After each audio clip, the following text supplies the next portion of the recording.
bagaimana mensejahterakan masyarakat orang asli Papua di tanahnya ini dengan lahirnya Otsus ini, sehingga kita sebagai perencana harus kita bisa mengetahui apa itu yang namanya program prioritas nasional, program prioritas daerah, dan mana yang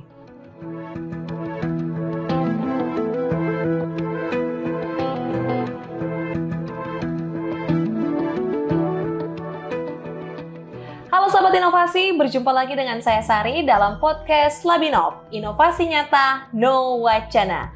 Karena sesungguhnya inovasi itu bukan hanya tentang teknologi yang mutakhir, tetapi inovasi juga berbicara tentang mereka yang penuh dengan kesadaran melakukan perubahan untuk kepentingan masyarakat. Sahabat Inovasi, seperti kita ketahui bahwa pengelolaan dana Otsus bukanlah hal yang sederhana. Dibutuhkan pemahaman teknis, tata kelola yang baik, serta sinergi lintas perangkat daerah agar alokasi dana benar-benar terserap sesuai sasaran. Sayangnya, dalam praktiknya masih banyak tantangan seperti kurangnya pemahaman penyusunan anggaran, ketidaktepatan alokasi, hingga minimnya koordinasi antar OPD. Disinilah Koklik 100 hadir sebagai solusi. Dan untuk itu, mari kita dengar dari pencetusnya. Sahabat Inovasi, di episode kali ini kita akan membahas sebuah inovasi yang lahir dari semangat perubahan dan kepedulian terhadap efektivitas pengelolaan dana otonomi khusus atau Otsus di Kabupaten Sorong. Telah hadir bersama dengan kita reformer pelatihan kepemimpinan pengawas sekaligus inventor dari inovasi Koklik 100. Selamat datang, selamat bertemu Bapak Jackson Saflembolo, Sarjana Teknik. Selamat siang untuk Ibu Sari. Iya, sebenarnya sahabat inovasi kita satu kantor, tetapi beda bidang. Dan sudah sangat akrab, bagaimana saya sebut saja dengan Om Jack, begitu? Ya, boleh? Boleh Ibu Sari. Om Jack, santai saja, kita sudah keluarga Labinov, keluarga Baper Ritbang dulunya, sekarang sudah berganti nama menjadi Baper Rida. Dan tentu Om Jack saat ini sudah ada dalam posisi yang baru. Tetapi tidak apa-apa karena kita akan membahas inovasi yang sudah dihasilkan dan masih akan dimonitoring, bukan begitu Om Jack? Ya, tetap kegiatan rapel atau Koklik 100 ini masih tetap kami jalankan sebagai tindak lanjut dari PKP atau PKP kemarin di LAN Makassar, sebagai aksi perubahan kita. Ya, oke, Om Jack. Tadi kan sebagai bridging dan kata pengantar, saya sudah sempat sebut dengan namanya Koklik 100. Kurang lebih itu tentang perencanaan, alur-alurnya seperti apa, diatur di dalam inovasi Koklik 100. Bisakah Om Jack sampaikan lagi kepada kita semua dengan sahabat inovasi yang saat ini sedang menonton, Koklik 100 ini inovasi yang seperti apa? Dan apa yang melatar belakangi sampai lahirnya Koklik 100? Silakan Om Jack. Ya, baik, terima kasih. Yang melatar belakangi terbentuknya Koklik 100 ini atau coaching klinik RAPH Otsus ini itu mendasar daripada keikutsertaan saya pada kegiatan PKP pada LAN Makassar. Nah, disitulah timbul ide untuk membuat satu inovasi terkait dengan jabatan atau jabatan atau subkegiatan saya telusuri atau membidangi, sehingga muncullah suatu ide atau satu terobosan atau inovasi untuk membuat satu terkait dengan tugasan fungsi saya untuk menangani RAPH Otsus ini, sehingga dalam penyusunan ini kita tahu bersama pencetus atau membuat daripada Koklik 100 ini melatar belakangi karena untuk penyusunan RAPH Otsus ini dulunya itu kita hanya sistem manual, tapi dengan adanya aplikasi SIKAD yang kita sudah mengupload, sehingga dalam penyusunan RAPH Otsus itu kita ada beberapa kelemahan atau kekurangan, sehingga dalam penyusunan RAPH Otsus ini harus kita membuat namanya itu data dukung. Data dukung, sehingga di situ OPD ada beberapa OPD atau sebagian besar OPD itu mereka belum memahami terkait dalam penyusunan RAP Otsus, sehingga dalam amanat Undang-Undang 22 atau amandemen dari Undang-Undang 21 dan amanat PP 106, 107, 106 dan 107 terkait dengan penyusunan mandatori penyusunan daripada RAP Otsus ini, sehingga dengan adanya itu harus kami dituntut untuk bagaimana bisa mengasistensi usulan-usulan program yang ada pada teman-teman OPD yang sebagai penerima dana otsus ini, sehingga dengan adanya RAP atau Klik 100 ini, dengan harapan saya bisa teman-teman yang OPD ini bimbingan kita bisa mereka mengarah kepada perubahan-perubahan, sehingga bisa dalam penyusunan program kegiatan bisa sesuai dengan mandatori yang ada. Oh iya. Berarti dengan kata lain, Koklik 100 ini menjadi bahasa inovasi sebenarnya dari tugas-tugas pokok yang waktu itu Om Jack kerjakan, yang dibahasakan menjadi Koklik 100, seperti itu ya? Namanya saya. Iya. Untuk melakukan sehari-hari kita asistensi, tapi dengan namanya Koklik 100. Tetapi memang benar kalau perlu adanya inovasi atau dorongan yang lebih sudah dibuat dalam satu nama seperti Koklik 100 ini, kan dia lebih kayak punya power sendiri begitu Om Jack, supaya mendorong bagaimana orang-orang yang dari masing-masing OPD, ASN dari masing-masing OPD, khususnya tim perencana ya Om Jack, Kasubag Perencanaan, untuk dapat dihubungkan di dalam Koklik 100 ini. Karena biasanya apakah sebelumnya Om Jack, sebelum adanya Koklik 100 masih ada banyak kekeliruan kah yang terjadi sampai ini dilihat sebagai urgent banget, ini harus terus ada pendampingan, asistensi melalui nama Koklik 100. Betul, iya. Dengan ini akhirnya kami merasa urgent karena 2 tahun terakhir ini kami kan belum ke arah aplikasi SIKD, tapi dengan sekarang sudah tuntutan dari Kementerian Keuangan, sehingga harus kami menyusun RAP itu dengan by aplikasi. Sehingga teman-teman sebelum ada Koklik 100 kami kendala karena usulan ini harus kami kabupaten kota itu harus menginput, nah nanti dievaluasi oleh provinsi. Nah, sehingga tahun pertama itu kami belum adanya Koklik 100 atau Koklik 100 ini kami kewalahan karena beberapa kali usulan kami yang OPD usulkan itu kami dievaluasi provinsi, kendala karena teman-teman OPD mereka belum paham. Karena kami belum ada coaching ke situ. Nah, dengan ada coaching ini sehingga dulunya awalnya sekitar 30% yang terjawab, sekarang sudah mencapai sekitar 90%. Puji Tuhan hari sudah 90% karena masih tinggal 1-2 OPD saja yang masih belum paham sedikit. Mudah-mudahan 90%, sehingga dengan adanya kemarin kami bintek di Jakarta itu sudah mereka sudah mulai paham sedikit. Tinggal 1-2 OPD yang mungkin karena Kasubag Perencanaan diganti. Peralihan. Sehingga yang bersangkutan itu harus kami bimbing lagi dibimbing atau di coaching lagi, sehingga dia lebih paham terkait aturan-aturan atau mandatori yang ada di dalam sub-sub kegiatan itu. Jadi dia harus menyusun sub-sub kegiatan itu dengan berpedoman pada nomenklatur yang ada di PP 107, 106. Nah, situ ada belanja-belanja yang tidak boleh dan belanja-belanja yang boleh. Oke. Dari yang sudah saya dengar, sahabat inovasi juga mendengar bahwa penjelasan tentang itu ternyata ada klasifikasinya seperti itu. Oh, ada yang ini mandatori itu.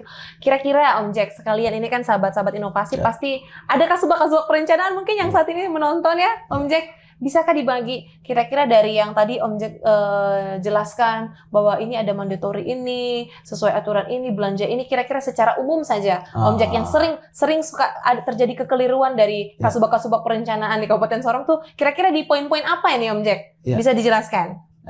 Kita tahu bersama bahwa di Otsus itu kan itu ada kalau di istilah kami itu ada 4 kamar. 4 kamar itu ada namanya Otsus 1% atau bersifat umum. Oke, Otsus 1%. Itu bersifat umum atau block grant. Itu 1,25 itu yang bersifat khusus atau spesifik grant. Ada satu lagi yang namanya itu DTI, dana tambahan infrastruktur. Dana tambahan, dana satu lagi namanya dana tambahan DBH Migas Otsus. Tambahan itu ada 4 kamar itu. Kalau di 1% blok grand itu hak itu bisa belanja untuk namanya bersifat umum, jadi ada beberapa belanja yang bisa dimungkinkan terus Masuk di untuk situ. umum. Iya, umum. Namun untuk yang spesifik RAM atau 1% itu, itu sudah belanja yang sudah ditentukan. Jadi contoh belanja pendidikan itu hanya dikhusus untuk belanja pendidikan. 35%, belanja kesehatan 25%, dan sisanya itu belanja pemberdayaan ekonomi. Nah itu hanya khusus untuk belanja rumpun-rumpun ekonomi, pendidikan, kesehatan. Nah kalau untuk belanja dana tambahan infrastruktur itu hanya ada 5 belanja. 5 belanja atau 5 harus dibelanjakan. Pertama itu belanja infrastruktur, belanja sanitasi, belanja air bersih, belanja infrastruktur baik perhubungan, jalan dan jembatan, dan telekomunikasi. Di luar hanya bisa 5 belanja itu. Di luar itu tidak bisa kita. Dengan belanja, kalau untuk sumber dana DBH Migas Otsus itu hanya bisa belanja infrastruktur, kesehatan, pendidikan, sama pemberdayaan ekonomi masyarakat dan pemberdayaan masyarakat adat. Nah, di luar belanja itu tidak diperbolehkan. Berarti kasubag perencanaan yang ada perlu diedukasi, perlu adanya pendalaman dengan kegiatan-kegiatan atau program yang dipegang seperti itu ya Om Jack ya. Untuk belanja-belanjanya harus dikuasai banget gitu. Karena harus sesuai dengan masing-masing kamar tadi yang sudah Om Jack jelaskan. Kalau tidak berarti tidak bisa terjawab begitu. Iya. Contohnya macam sekarang, tapi memang itu kami yang di Bapak Libas, Bapak Nayop, kami yang bisa memang mengatur mereka mengatur sehingga OPD, contoh macam di Dinas Tenaga Kerja, itu dia hanya bisa masuk di kamar 1% yang otsus 1%. Nah, Dinas Pendidikan dia bisa masuk 1,25. Telekomunikasi hanya bisa masuk DTI. Nah, jadi belanja-belanja kami nanti mengatur sehingga kami pembagian besaran alokasi itu dengan TAPD nanti mereka kami arahkan. Saya tetap dengan Pak Perlito sebagai penanggung jawab ini arahkan ke TAPD untuk bahwa PD-PD ini yang bisa mendapat di kamar ini. Sedangkan yang ini tidak bisa. Ini bisa OPD hanya bisa masuk di kamar yang satu. Dan dia tidak masuk kamar ini karena belanjanya tidak cocok, tidak sesuai dengan peruntukannya. Berarti memang perlu adanya terbangun koordinasi terus-menerus seperti itu ya Om Jack ya. Supaya tidak ada kekeliruan lagi gitu. Iya, kan selama ini kan kita punya grup, jadi ada informasi terkait mungkin dalam kendala dalam penyusunan sub-sub kegiatan, KK dan RAP itu kita punya ada grup yang kami itu biasa mereka segala informasi kami sampaikan di grup RAP Otsus ini. Baik. Jadi Ibu Sari, jadi semua aktivitas kami kabupaten kota tetap nanti berbuara di provinsi, sehingga harus kami di kabupaten kota itu harus mengarahkan tim OPD pengampu dana otsus ini dia harus sesuai dengan peruntukan dulu sebelum kita bawa ke provinsi sebagai kita dan teman-teman OPD nanti mereka kita evaluasi di provinsi. Karena tingkat kabupaten kota dievaluasi provinsi, nanti provinsi dievaluasi oleh Kementerian KL. Jadi alurnya seperti begitu. Oh iya. Baik. Terkait dengan Koklik 100 Om Jack, kita kembali ke Koklik 100 ini. Apakah dari Koklik 100 ini selain pelatihan, apakah ada jalur-jalur lain, bentuk-bentuk komunikasi, bentuk-bentuk intervensi dari atau asistensi lainnya? Mungkin tadi salah satu sudah disebut melalui grup WhatsApp, terus mungkin ada BIMTEK, atau ada gerakan-gerakan lainkah, asistensi bentuk lainkah yang dilakukan dari Koklik 100? Kepada kasubag perencanaan di Kabupaten Sorong. Jadi kita tahu bersama bahwa memang sumber dana otsus ini dievaluasi sangat ketat oleh pemerintah maupun pihak-pihak terkait, sehingga dalam penyusunan itu kami selalu di sini kami biasa koordinasi selain provinsi ada juga namanya BP3OKP itu yang diketuai Pak Otoy Halau, Badan Otoritas pokoknya sekintanya itu BP3OKP yang Badan Pengarah Otonomi Khusus itu, jadi yang KPKN yang di Kilo 7 yang gedung perbendaharaan itu. Nah, di situ juga biasa kami minta saran dari mereka dalam pengarahan terkait penyusunan penyusunan RAP Otsus ini, sehingga di situ juga kemarin kami selalu dengan BP3 OKP. Di situ dia mengarahkan terkait dalam perencanaan itu juga harus mengedepankan unsur-unsur yang ada dalam Undang-Undang 2 itu, sehingga semua dampak atau hasil pembangunan harus mengarah pada atau asas dari manfaat ini kepada masyarakat orang asli Papua. Jadi harapan mereka, saran dari yang kami selalu itu, mereka harapan supaya jangan pembangunan jangan dibangun di daerah perkotaan, tapi kalau boleh diarahkan untuk daerah-daerah pinggiran, daerah terluar dan terjauh, seperti distrik-distrik yang ada di luar, sehingga daerah bisa 3T ya? Sehingga asas atau manfaat dari ini bisa, dampaknya ini bisa dirasakan, sehingga jangan sampai timbul lagi ada wacana atau berita bahwa info publik bahwa otsus ini gagal. Sehingga harapannya itu yang diharapkan, sehingga kami juga diarahkan sehingga kalau boleh dalam penyusunan program kegiatan, kalau boleh diarahkan kepada OPD-OPD ini, sehingga pembangunan itu dia kalau boleh langsung kepada sasaran langsung, itu masyarakat penerima manfaatnya itu orang asli Papua. Sehingga jangan seperti yang sudah berlaku di 20 tahun yang lalu di Otsus Jilid 1, kalau boleh di Jilid 2 ini jangan seperti itu lagi. Ini berbicara tentang Otsus sangat sensitif ya, Om Jack ya. Sangat sensitif. Jadi bentuk dari mulai dari alur perencanaannya harus jelas, sehingga dalam proses penyelenggaraan program-program yang ada itu bisa tercapai dan tertarget langsung kepada masyarakatnya, khususnya OAP, orang asli Papua. Seperti itu ya, Om Jack ya? Betul, besar. Sehingga harapan daripada Undang-Undang 2 ini kan sebagaimana mensejahterakan masyarakat orang asli Papua di tanahnya ini dengan lahirnya Otsus ini, sehingga mereka harapannya Otsus ini kalau dilahirkan karena bisa mensejahterakan mereka, sehingga uang Otsus ini selalu dievaluasi oleh siapa saja, baik pihak kepolisian, BPKP, BPK, itu selalu mereka evaluasi tiap tahun tuh mereka datang ke kita untuk kita sama-sama melihat uang ini atau kegiatan dipakai untuk asas manfaat untuk berdampak langsung kepada masyarakat atau tidak. Makanya dalam penyusunan program itu kita selalu hati-hati dalam menentukan besaran dan anggaran itu digunakan untuk apa.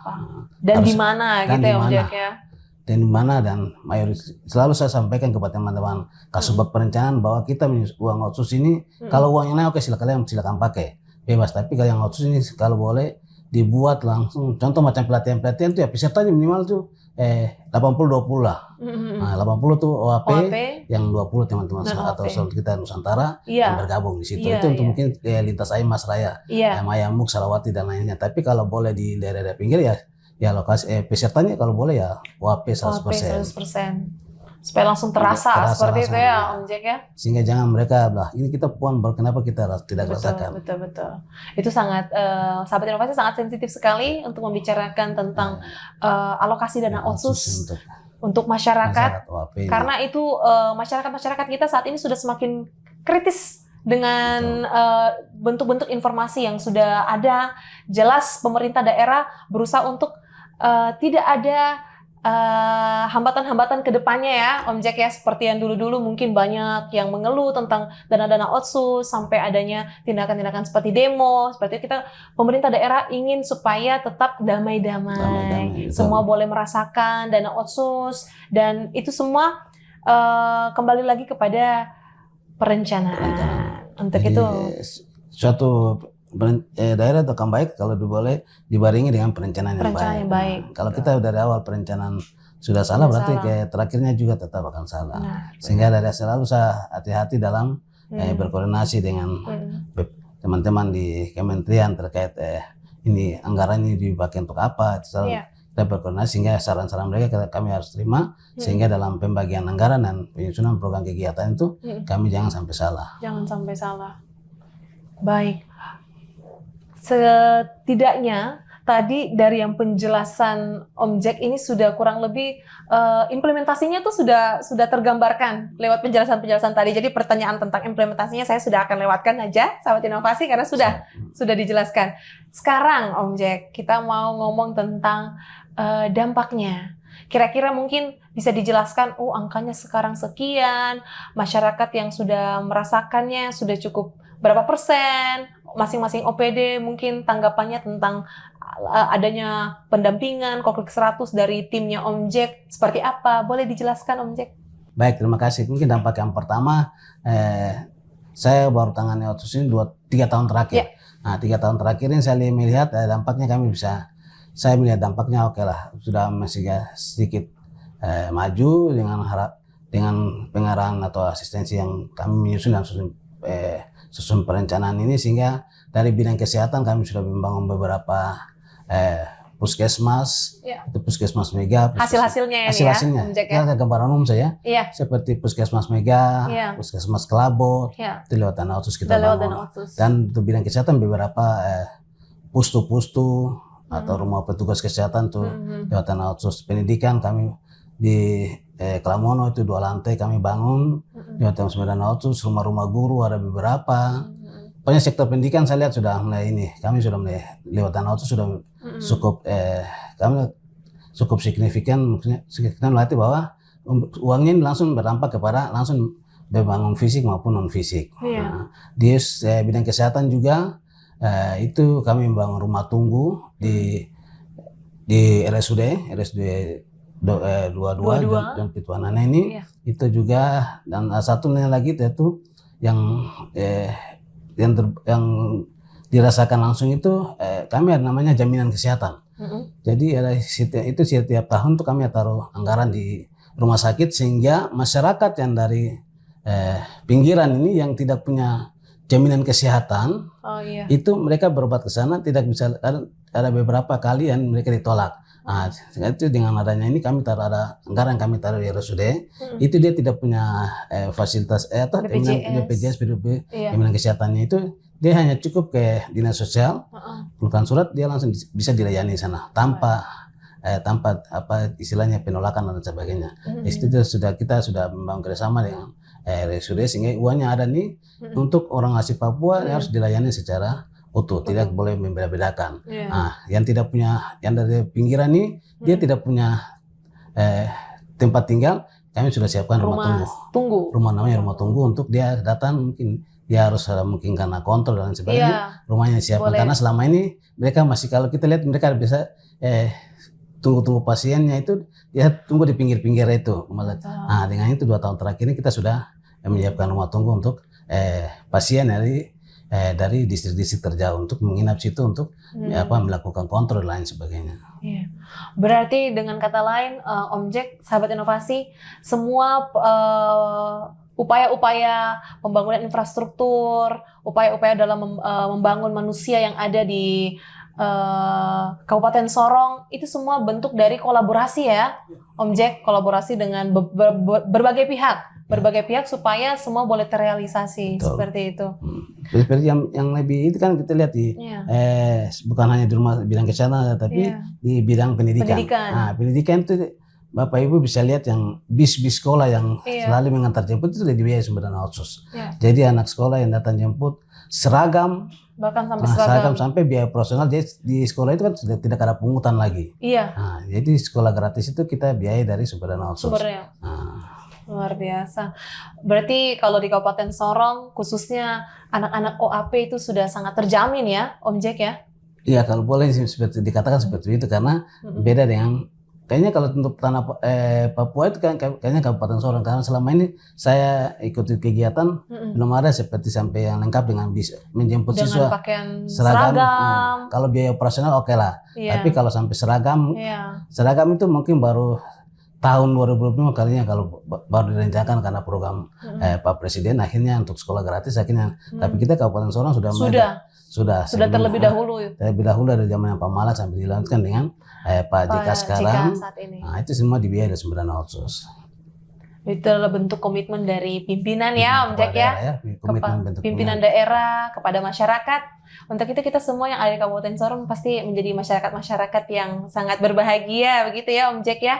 Karena sudah diperhatikan dengan sebegitunya oleh pemerintah. Tetapi mungkin pasti ada masukan-masukan lagi nih Om Jack ke depannya. Pasti ada pengembangan-pengembangan lagi yang perlu dirasa perlu ditambahkan untuk membantu masyarakat. Nah, kalau untuk Koklik 100, kira-kira bentuk pengembangannya apa Om Jack ke depan? Iya, yang pertama itu kami sudah melakukan pemahaman sehingga dalam penyusunan program kegiatan tuh harus untuk support perencanaan sudah. Mm-mm. Nah, yang saya lagi cita-citakan itu untuk membuat satu pelatihan atau itu lagi untuk pengambil kebijakan. Karena untuk minimal level level pimpinan, OPD, sekretaris iya. ke atas, kabit ke atas. Karena kalau di tatanan bawah kita sudah benahi, Betul. tapi kadang dia pulang nanti kadang di perubahan dia kalau di level pimpinan dia tidak mengetahui aturan atau mengetahui mandatoris yang baik. Nanti dia dalam penyusunan program kegiatan dia masih agak melenceng. Kalau kita benahi di bawah dan benahi di atas, otomatis bisa yang kita inginkan. Akhirnya itu sinkron lah antara dia punya kasubag dan pimpinannya bisa mengetahui sehingga dalam penyusunan program kegiatan bisa sesuai dengan apa yang di dalam dengan aturan-aturan yang ada. Baik. Berarti itu adalah bentuk satu yang kami satu itu yang belum kami laksanakan. Mudah-mudahan tahun kemarin kami sudah melaksanakan, cuma dalam kemarin karena efisiensi anggaran sehingga kami punya anggaran yang untuk peningkatan SDM laborator itu terpotong, sehingga mudah-mudahan Tuhan saya kalau di tahun 2026 kalau anggaran sudah normal, coba kami berusaha untuk menganggarkan kembali yang untuk peningkatan SDM laborator di tingkat pimpinan. Baik. Itu tentang keberlanjutannya, Om Jack. Ya, keberlanjutan terkait. Nah, sekarang ini adalah titipan pertanyaan khusus untuk Om Jack sendiri. Dengan posisi baru sebagai kabit perencanaan, bukan perencanaan di dalam OPD, tapi perencanaan seluruh OPD yang ada di Kabupaten Sorong harus bertemu dengan kabitnya di sini, kabit perencanaan. Bagaimana strategi menerjemahkan visi dan misi Bupati Kabupaten Sorong dalam alur proses perencanaan ke depannya? Ya, baik, terima kasih. Memang ini jabatan baru yang diemban oleh saya. Memang jabatan ini memang cukup berat lah. Karena untuk mengatur perencanaan kemarin hanya bisa masih di level kasubag di eselon 4. Kalau sekarang sudah level kepala bidang ini kan harus bisa bagaimana menyusun perencanaan yang makro untuk skala besar. Nah, sehingga semua sumber-sumber dana yang awalnya kami bisa masih mengatur untuk beberapa sumber dana saja, tapi kalau dengan sekarang berarti sudah bisa beberapa sumber dana yang harus kita asistensi dan dengan TPD untuk bisa bagaimana pemberian itu sesuai dengan mandatori yang ada, sehingga memang jabatan baru yang ada di saya ini memang dibilang berat tapi harus kita jalani saja karena yang diemban terpaksa harus kita jalani sesuai dengan tugas dan fungsi yang diberikan oleh pimpinan kepada kami. Tetap kami jalan, tapi terlalu kami berkoordinasi dengan TAPD di situ ada Pasekdanya, ada kabit anggarannya, yang keuangannya, dan Dispenda sebagai dan di tim dalam tim TAPD. Jadi, di situ kami Bapak Litbang, Pak PLT sebagai sekretaris di situ terpaksa kami sebagai anak buahnya tetap saling mendukung sehingga mengawal dengan Pak PLT sehingga apa-apa yang menjadi cita-cita atau visi misi dari pimpinan daerah bisa dijalankan, terlaksana. Jadi apa yang menjadi prioritas pertama, kedua, dan ketiga harus kita bisa mengetahui mana yang prioritas pertama dan mana yang prioritas kedua, yang mana yang urgent yang harus dijalankan, mana yang belum bisa ditunda atau dilaksanakan di tahun-tahun berikutnya. Iya. Baik, itu adalah tugas baru, semangat baru ya Om Jack ya. Terima kasih Bu Sari. Terakhir Om Jack. Siap. Bisakah Om Jack sampaikan pesan-pesan untuk para ASN, sahabat-sahabat inovasi? Mungkin di antara sahabat inovasi ada ASN muda, ada calon-calon perencana, atau kasubag-kasubag perencana yang saat ini sedang menonton. Bukan hanya dari Kabupaten Sorong, mungkin dari luar daerah. Silakan Om Jack, berikan pesan-pesannya. Ya baik, terima kasih. Sebagai penanggung jawab ini dalam perencanaan kita sebagai perencana harus kita bisa mengetahui apa itu yang namanya program prioritas nasional, program prioritas daerah, dan mana yang menjadi bisa dibedakan lah apa yang menjadi prioritas nasional, prioritas daerah. Sehingga dalam kita sebagai perencana itu harus semua berpatokan pada Undang-Undang Nomor 24 kalau tidak salah tentang Sistem Perencanaan Pembangunan Nasional. Jadi dalam penyusunan sebagai perencana itu kita bisa melihat mana yang menjadi prioritas daerah dan prioritas nasional, sehingga antara dalam penyusunan perencanaan itu kita bisa mencantolkan ini program ini menjadi prioritas nasional, itu kita bisa usulkan ke usulan lewat DAK.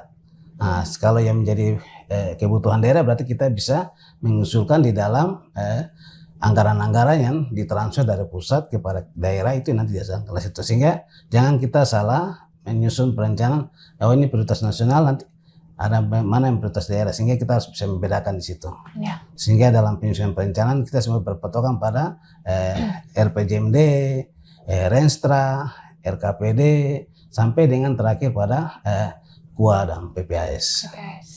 Mungkin Ibu itu sebagai... Baik, terima kasih Om Jackson sudah membagikan insight dan juga pengalamannya serta semangatnya buat kita semua yang saat ini ada di dalam studio Labinov dan juga sahabat-sahabat inovasi yang saat ini sedang menonton.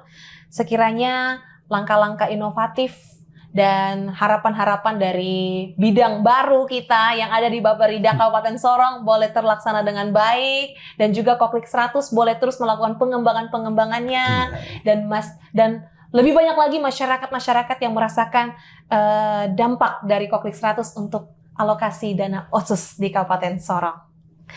Dan untuk sahabat-sahabat inovasi, jangan bosan-bosan untuk gabung ke channel kita, channel Labinov. Bisa dilihat banyak sekali inovasi-inovasi, podcast-podcast bersama dengan tokoh-tokoh yang inspiratif dan motivatif. Untuk itu, terus pantengin channel kita, channel Labinov. Kita akan berjumpa di episode-episode selanjutnya, yang dimana masih banyak lagi narasumber-narasumber inspiratif yang akan membagikan insight-nya buat kita semua. Oke, cukup sekian untuk segmen kita pada hari ini, dan salam inovasi!